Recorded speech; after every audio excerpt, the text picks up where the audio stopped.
বন্ধুরা, আজ থেকে আমরা ক্লাস 10-এর ভূগোলে রায় মার্টিনের সেকেন্ড সামিটিভের রায় মার্টিনের যে কোশ্চেনের সেটগুলো আছে সেই সেটগুলো আমরা আজকে থেকে এই চ্যানেলে সলিউশন করে দেখাবো।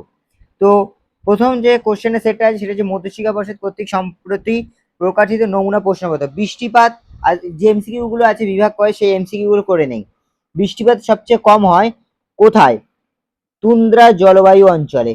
বিষমমণ্ডল অন্তর্ভুক্ত স্তরটি হলো পারমাণবিক অক্সিজেনের স্তর। 3/4 মেঘাচ্ছন্ন যে প্রতীক চিহ্ন দিয়ে বোঝানো হয় সেটি হলো ঘ। মরা কোটালের সময় পৃথিবীর চাঁদের অবস্থান হয় 90 ডিগ্রি।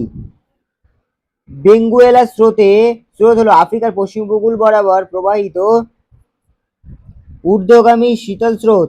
একটি জাইদ ফসলের উদাহরণ হলো আউশ ধান।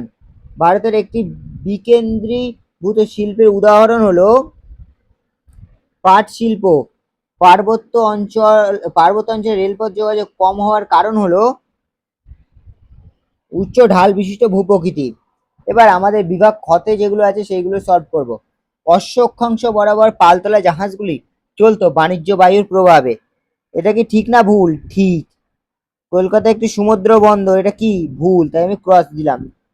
সমুদ্র বায়ু ড্যাশ বেলা প্রবাহিত হয়? দিনের বেলা প্রবাহিত হয়। দিনের বেলা প্রবাহিত হয়। মরা কোটালের সময় পৃথিবী সাপেক্ষে চাঁদ ও সূর্য অবস্থান করে কিরকম? সমকোণে। সমকোণে অবস্থান করে, ঠিক আছে। এবার হচ্ছে বলছে ক স্তম্ভের সাথে খ স্তম্ভ মেলাও। তো এইটার সাথে মিলবে হচ্ছে, আমি এখান থেকে দাগ দিয়ে দিচ্ছি, ঠিক আছে। এইটার সাথে মিলবে হচ্ছে শিশিরাঙ্ক, পৃথিবীর আবর্তন গতি। এটার সাথে মিলবে হচ্ছে নিরক্ষীয় স্রোত, ঠিক আছে। আর তথ্য প্রযুক্তি শিল্পের সাথে মিলবে হচ্ছে 2 আউটসোর্সিং, ঠিক আছে। তোমরা এখান থেকে দেখে দেখে করে নাও। এবার বলছি উত্তর গোলার্ধ কোন স্থানে উষ্ণতা বৃষ্টিপাত লেখচিত্রে উত্তল আকৃতি মধ্যাকৃষ্ট উষ্ণতা রেখা আর্দ্র ও শীতল কোন জলবায়ুকে সূচিত করে?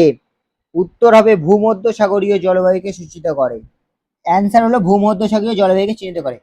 এবার হচ্ছে বিভাগ গ, জলীয় বাষ্প বায়ুমণ্ডলে অত্যন্ত গুরুত্বপূর্ণ উপাদান, বক্তব্যটি সাপেক্ষে দুটি যুক্তি দাও।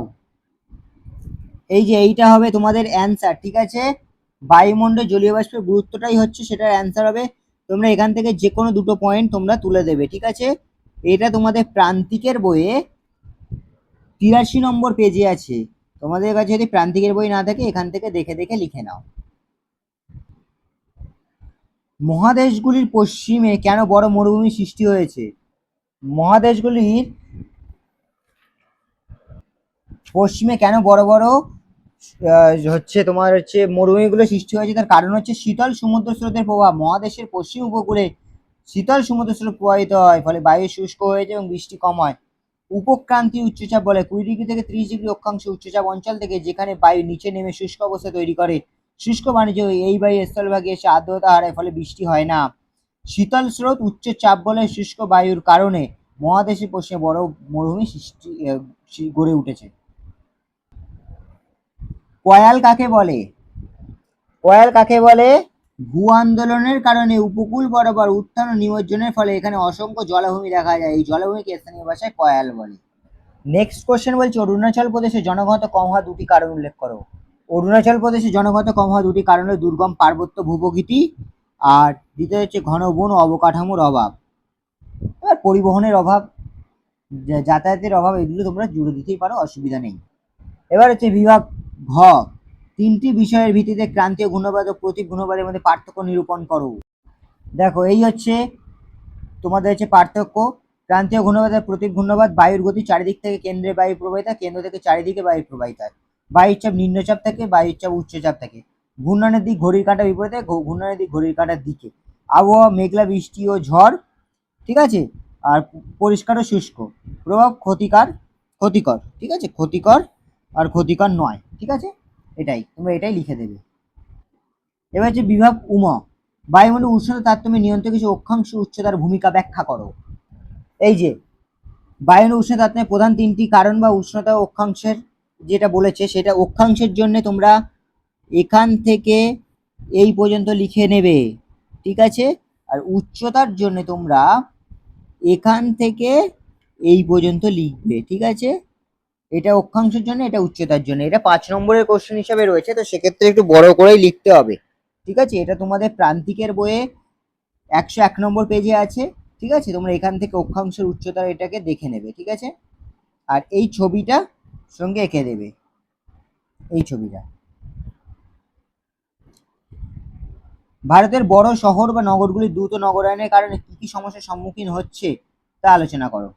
এই যে ভারতের নগরায়নের প্রধান সমস্যাগুলো, এই কোশ্চেন, ঠিক আছে। এখানে নগরায়নের বিভিন্ন সমস্যা: অপরিকল্পিত নগরায়ন, মানুষজনের শহরমুখী হওয়ার প্রবণতা, পরিকাঠামোর অভাবের ভিতরে আবার 3টে পয়েন্ট আছে, ঠিক আছে, 4টে পয়েন্ট, ঠিক আছে। এইগুলো তোমরা পুরোটাই লিখে দেবে।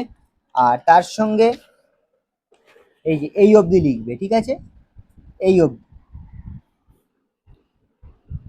ঠিক আছে। আর 5 নম্বরের জন্য তোমরা এত বড় নাই লিখ, তোমরা শুধু এই পয়েন্টটাকে উল্লেখ করবে, এই পয়েন্টটাকে উল্লেখ করবে, আর এই পয়েন্টটার থেকে যে কোনো 2 থেকে 3টে পয়েন্টকে উল্লেখ করে লিখে দেবে, তাহলেই হয়ে যাবে, আর কোনো অসুবিধা নেই।